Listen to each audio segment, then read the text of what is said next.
Hi, my name is Mary Jabalisco and welcome to our latest video. What we will be doing in this video is painting the featured painting together step by step. Be sure that you have read through the material and you've assembled your supplies. If you need any supplies, you can of course go to kingsland.com and we'll be happy to send them to you.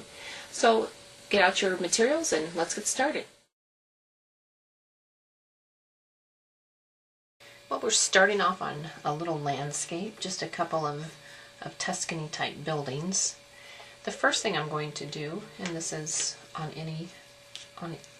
anything that involves perspective, I'm going to check that my verticals are vertical, because in perspective we do have vanishing points, which we'll talk about as we get going, but there's some truisms with perspective, and one is that the vertical lines are always vertical, parallel to the side of the surface.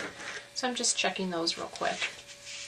And then we do have some vanishing points, but we will worry about that when we get to it. But my verticals are vertical, so I check those with my see-through ruler, and so I think that I'm ready to paint. On our other pieces, what we've done is we've done the background last, but on this we'll do the background first. And the first thing that we will do is the sky. And I have prepped my board just with a real neutral color, and you can start off with any light neutral color. But I'm going to put in this sky, and it's going to be light and grayish. And it's just actually phthalo blue, a touch of white, and a touch of gray, actually more than a touch of white. And what we will do, and there's a couple kinds of perspective, and one is aerial perspective and then one is linear. And so we're going to start off working with this aerial perspective. And as things are farther in the distance, they're grayer, and they're also they should appear a little bit transparent. And we'll work a little bit of that with the mountain. But putting in the sky, and I'm doing a little bit of a brush mix with the goal of maybe picking up a variety of colors. So if you see streaks of colors in there, that's what that is. And we can put clouds in later if we decide to get that detailed. But what happens with aerial perspective is this is going to be lighter and grayer. Then the next one that we put in will be a little bit darker because it's closer to us. And it could be a little bit brighter if we want it to be, just depending on what the object is.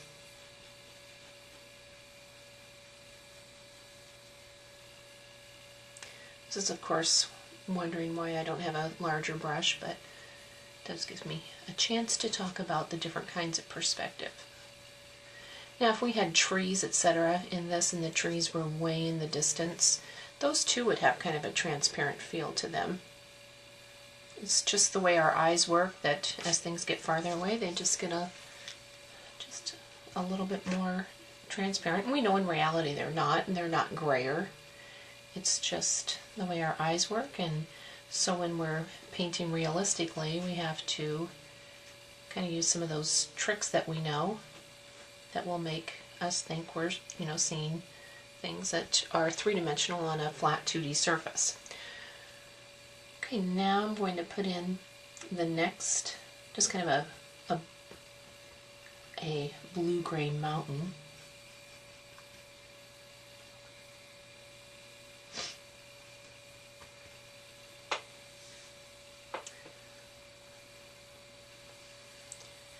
And notice this is just a little bit darker, and it's not going to be as crisp as the bluish mountain, or pardon me, the greenish mountain that we're going to put in just a moment. Painting around the houses.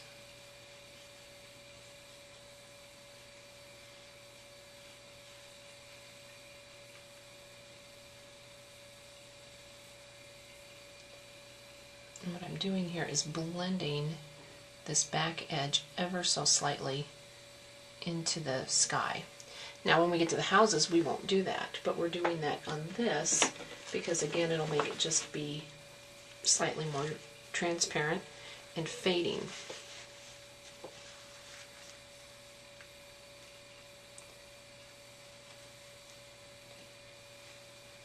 Okay, now we can put in our green,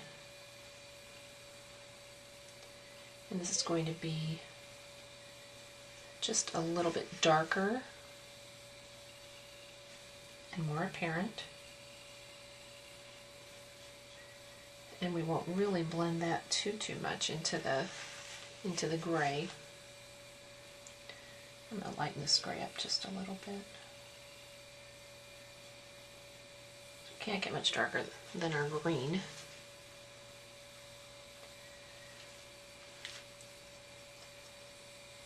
So now putting in this green hill, which is probably in reality the same color as the bluish hill, but it's just that much closer, and so we can see a little bit more of the color because we're not looking through the atmosphere, and that's where we get the name the atmospheric perspective. We're not looking through layers of clouds and whatever else is in the atmosphere. I'd like to get a little bit darker going down.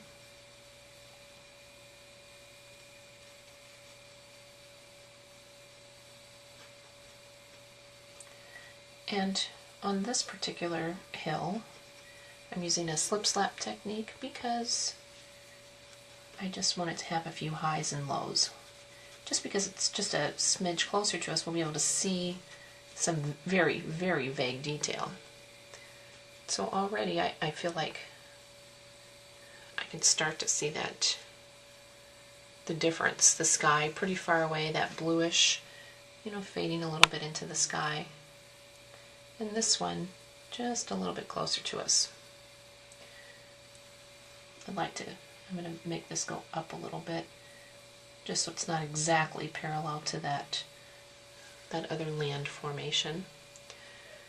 Well, let's talk about our foreground here. I'm going to start off just with some gray values.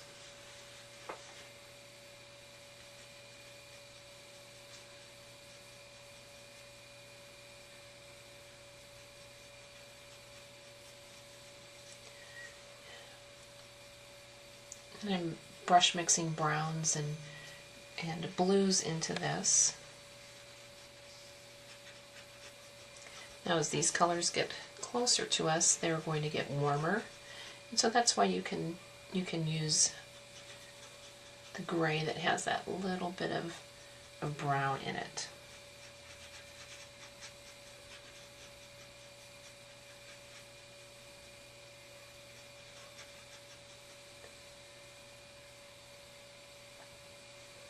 Even coming back and trying to give the look of a rocky formation in this foreground. Again, in this foreground, we're not going to have a great deal of detail, but you can have obviously more than in the background.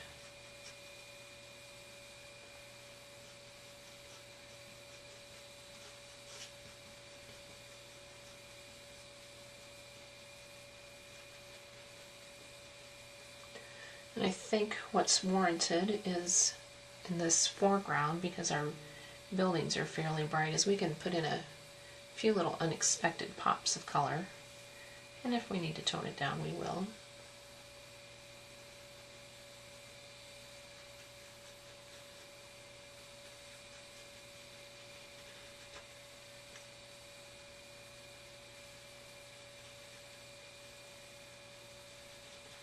I haven't done a great deal with landscapes in my painting, but I do enjoy landscapes, and what I usually do is have landscapes that are behind other things. So this is quite a treat to paint a landscape that's just meant to be a standalone, just kind of a glimpse into a Tuscany hill village.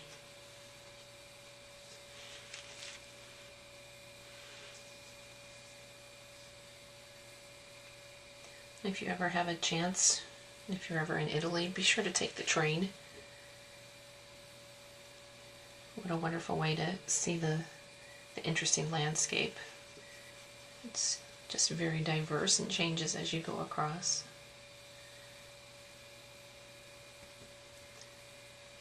I'm trying to get some of these rocks to hold, but you don't get saturated with paint. So now I can finish up with a few little greens.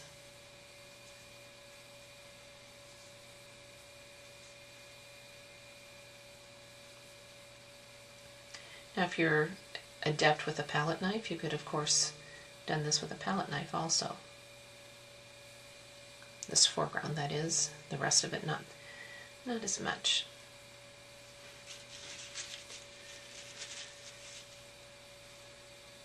I'm just coming back in and seeing if I can get a few little rock formations to hold.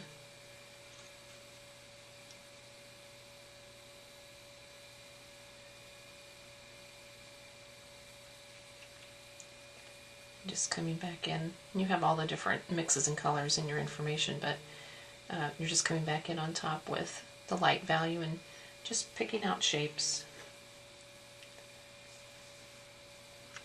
So there's the foreground and background of our little landscape. Your choice, you can certainly come in and dry, or just move right on. I'm going to dry this really quick and then start adding the buildings.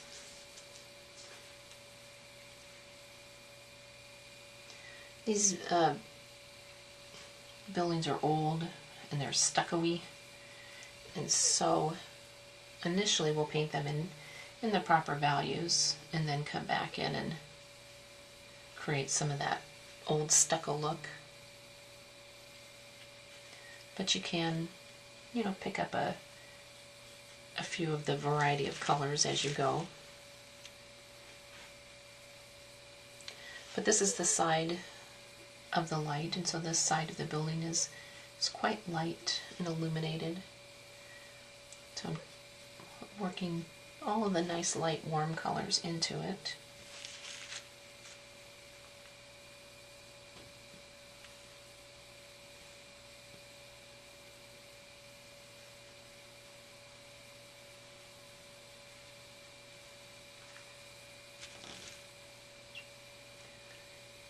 I think what makes this kind of an appealing little landscape is that we're going to have buildings that are red and buildings that are green, and of course the quiet landscape back behind, but that definitely gives it quite a bit of character.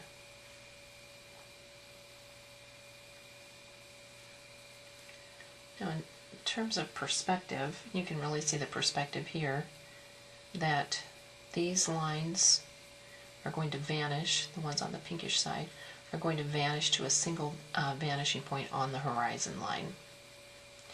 And they point toward each other, but we know in reality they're relatively parallel to each other. This is an old house, of course, but to give that illusion of depth and form, you have to put perspective to work, and so this line and this line are converging to a single vanishing point on the horizon line, and that's what happens in perspective. Now, when we put the windows in, they will do exactly the same thing. So the little windows the tops will be parallel to the top of the building, and then the bottoms will be kind of somewhere in between, because we're far enough away from this building that we're actually seeing, both vanishing points. If we were relatively close, like in a still life, you wouldn't see that as much. So the farther away you are, the more perspective you get to see. So coming in and just softening the edge of this building.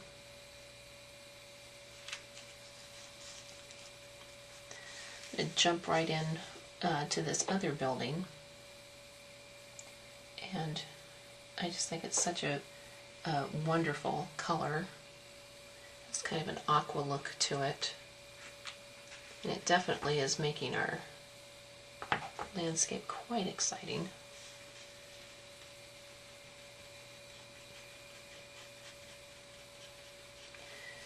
And you can be pretty flush at the bottom with the rocks, etc. And then we'll pull some over the top of the building when we get there.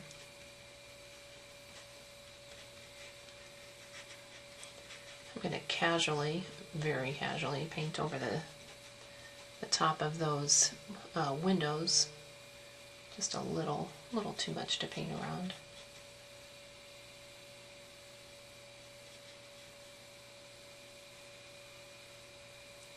Now this particular building,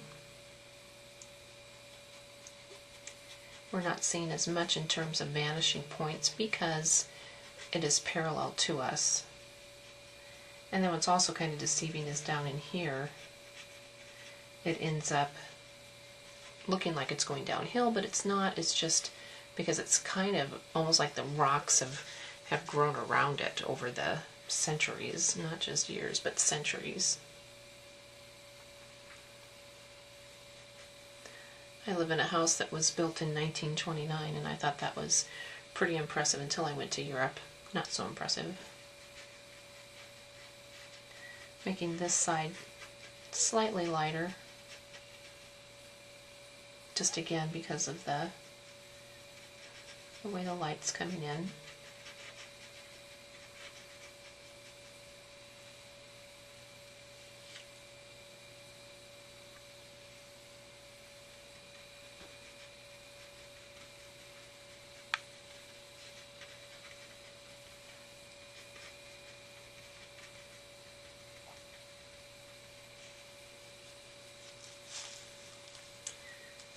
Now this roof,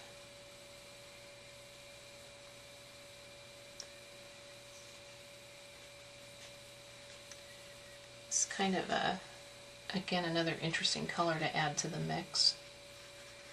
Kind of a yellow-green.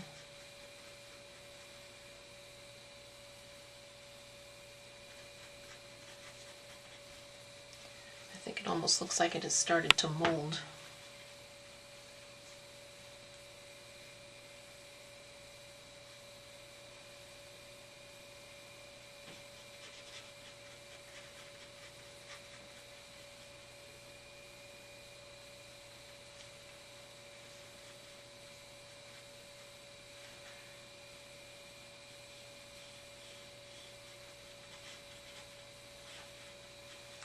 I'm trying to get variety.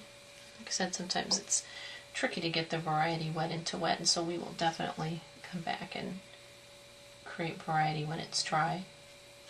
But if you can drop in other colors, light and darks on top. If you're really good at blending, I'm pretty good at blending. I have to just stop myself and say, stop, stop, stop.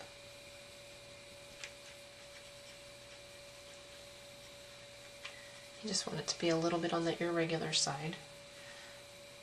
I'm going to start to scoot some of these cliff rocks up onto the building.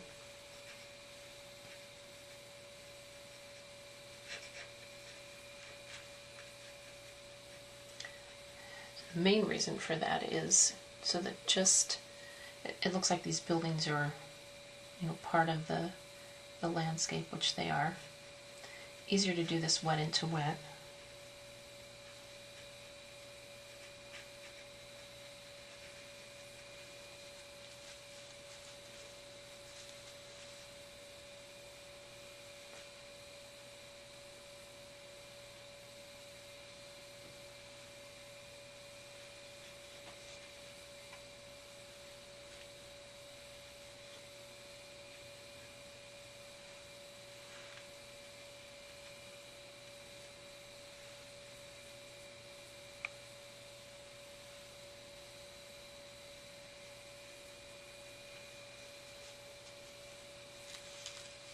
We still have the roof to add, but I think what's necessary is to dry this a little bit, and I have a little tiny bit of repair work to do. Missed a little bit of the mountain.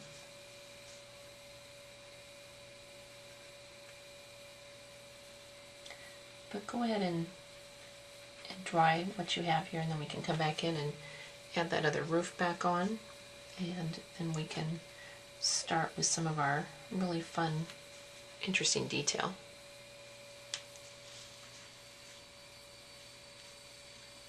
Coming in with a little small brush, and I'm going to do the other roof real quick. And it's very similar to the first roof that we did. Just kind of a brownish dull green.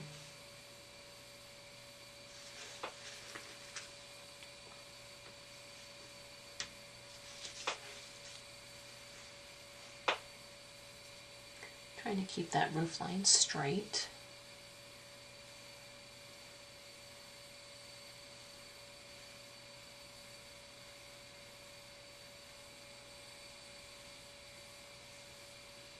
And the rest of the painting is dry, so I just feel somewhat obligated to drag color everywhere. I'm going to come in now with black and start to create some of the window shapes and eaves, etc. And I think I'll start right in this area. And I think I'm going to have to switch to a smaller pointy brush.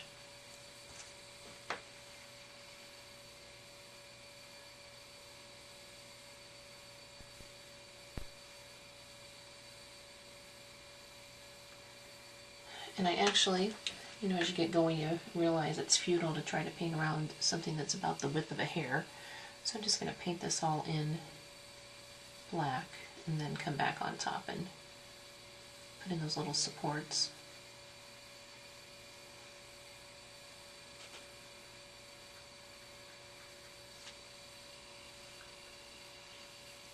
And there's some windows that are here. And fortunately, verticals are always vertical.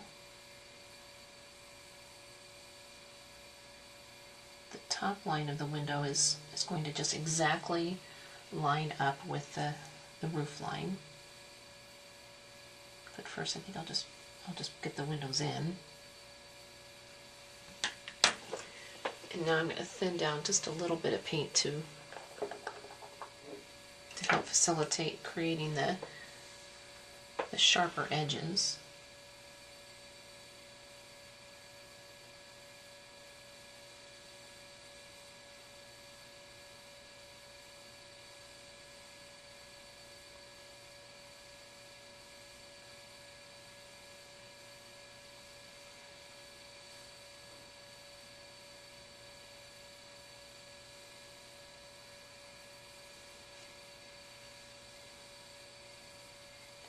And of course, can't let good paint go to waste, so I think I'll start adding some of the interesting rougher detail.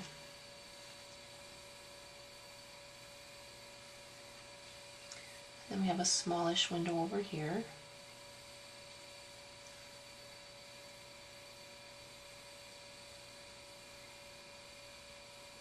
Exactly following the roof line. And then, of course, a door.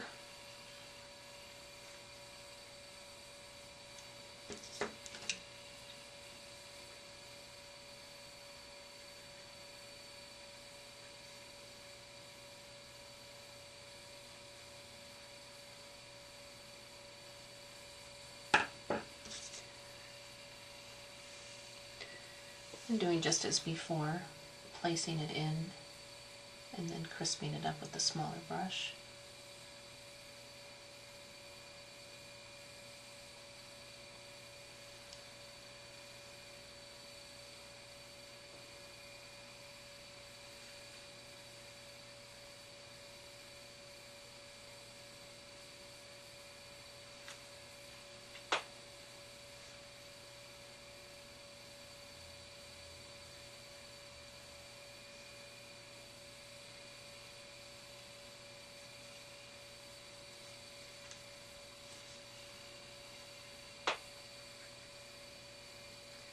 just coming in and making some of the rock shapes just a little bit more distinct.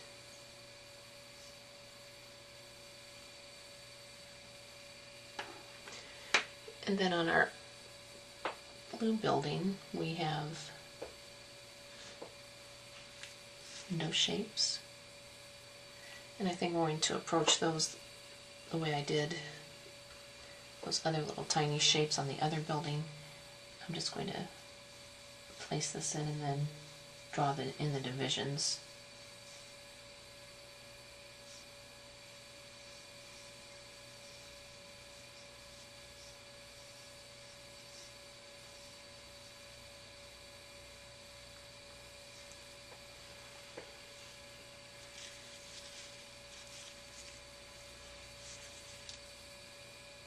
This is a fairly loose painting, but you can't be loose with the perspective, so I will go back and check that everything is just as it should be.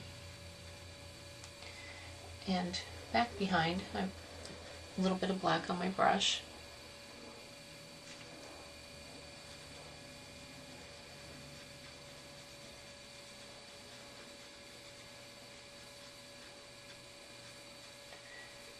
I'm actually taking the black and not necessarily casting a shadow onto that mountain, but it just seems like it's a little bit more shadowed than the upper section. Could be a tree line.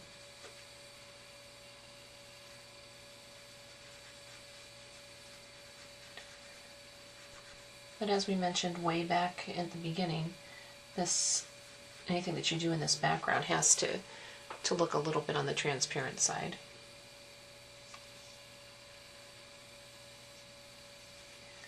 Again, coming back in with just the whisper black on my brush and creating those rock shapes with the dark. And then what actually has to happen is you have to show some distinct planes across the top.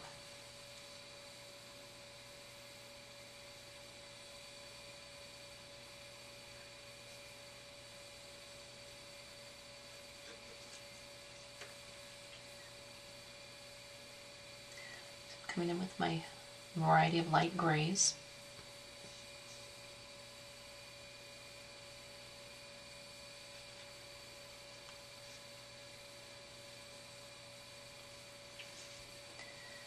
And of course there's the dappled light.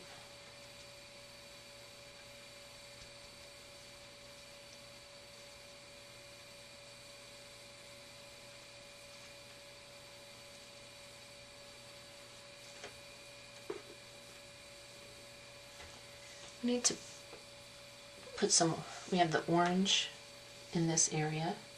I'd like to strengthen it, but then what has to happen, of course, is it needs to be repeated. Like I said, I love this little bit of color here.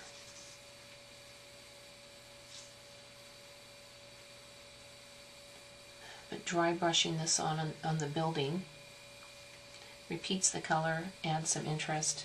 It makes it look maybe just some exposed underpaint or rust or something similar.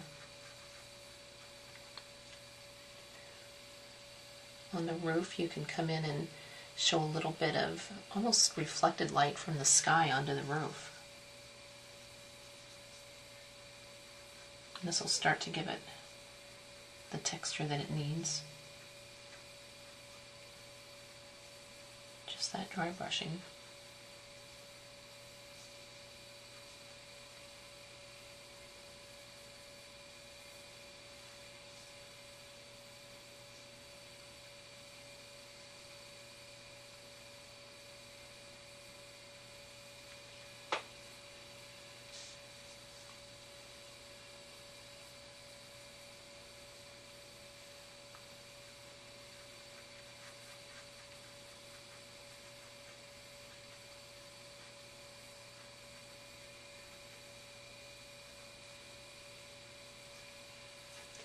Well, let's dry this one more time and then we can add our final details.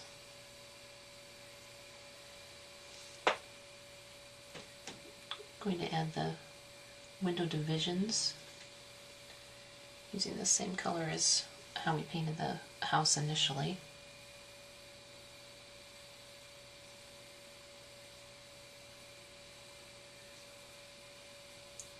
And of course, they need to be vertical.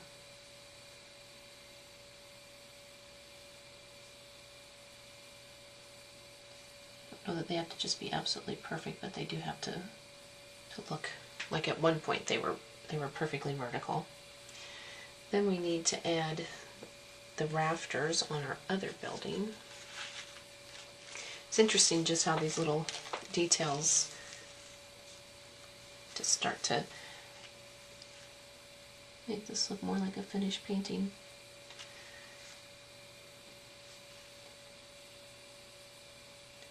Just coming in with the light from the lighter side of the building.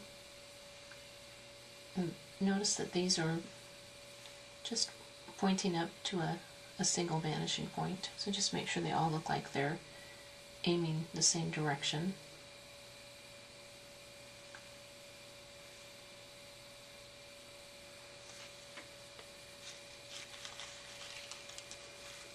And I think on this side of the building we just need it to be a little bit lighter and a little bit warmer, just to give it that exposed stucco look and like it's being struck by the light. So I like that we have that little bit of a darker color. So now I'm coming in just with warm white.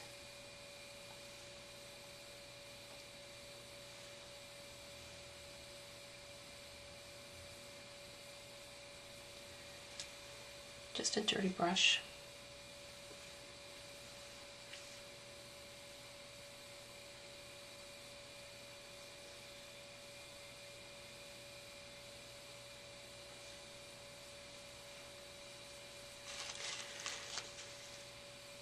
The last thing that we need to do, I think it's the last thing, is add just a little bit around the windows.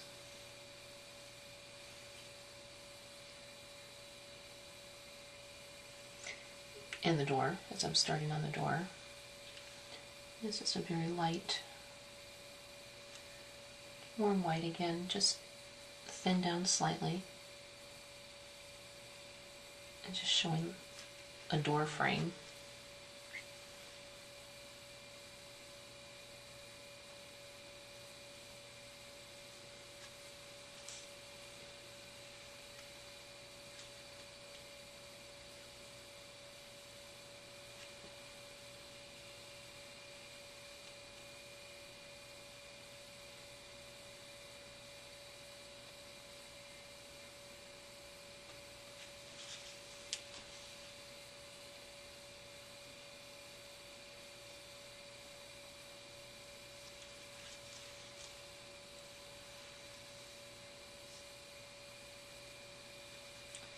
This door frame has to go up just a little bit. It's interesting, once you outline it, you can see that. But this has to angle up because of the angle of the building, of course. Now the light window sills are not showing up. I'm going to come back in and shade around them just to make them pop a little bit. I'm not going to shade everywhere, just a little bit to give an indication.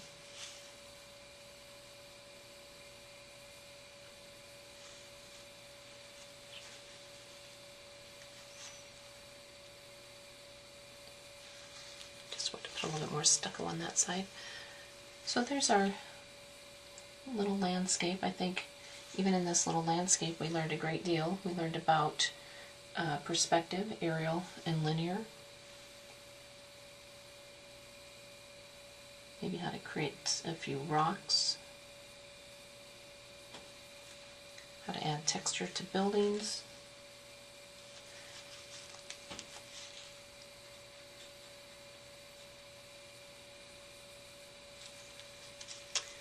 So there's our little Tuscan landscape. See you next time.